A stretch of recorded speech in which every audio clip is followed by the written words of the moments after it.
मैं आप लोगों को टमाटर सेव करने का तरीका बताऊंगी। ये तकरीबन 3 किलो के करीब मेरे पास टमाटर थे।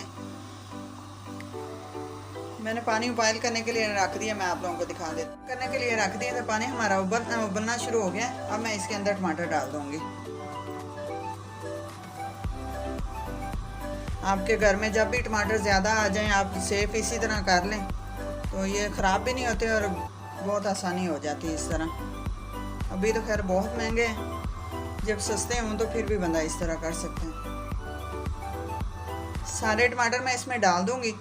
ये थोड़ा सा इसमें उबाल आएगा तो मैं देख लूँगी, इसका छिलका जो है वो उतरना शुरू हो जाएगा तो फिर मैं नीचे उतार लूँगी। आपके सामने मैंने पानी जब उबाल होना शुरू हो गया था तो मैंने इसके अंदर डाल दिया कढ़ाई के अंदर। अब मैं इसके ऊपर से कैप उतार दूँगी।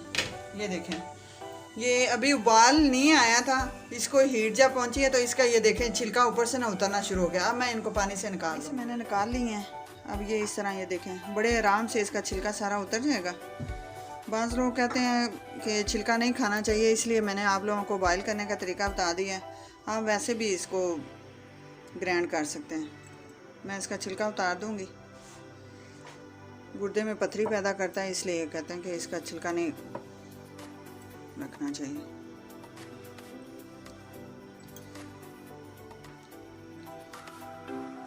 इसी तरह सारे में जितने टमाटर हैं सब के मैं छिलका उतार लूँगी। देखिए माशाल्लाह से मैंने सारे टमाटरों के ऊपर से छिलका उतार लिया। अब मैं जूसर जग लूँगी, ब्लेंडर जो होता है उसके अंदर डाल दूँगी। सारे टमाटर मैं इसके अंदर डाल दूँगी।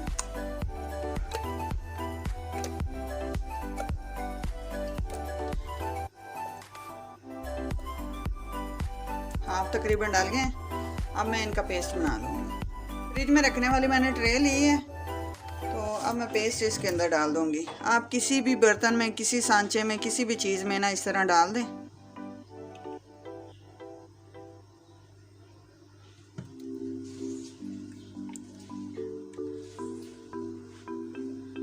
ये इस तरह मैं डाल के इनको सही से। मेरे पास फ्रिज की एक और ट्रे थी, ये ज़रा गहरी थी इसलिए मैंने इसके अंदर भी डाल दिया। और ये 2 ट्रे जो क्यूब्स वाली थी मैंने इसके अंदर भी डाल दी हैं।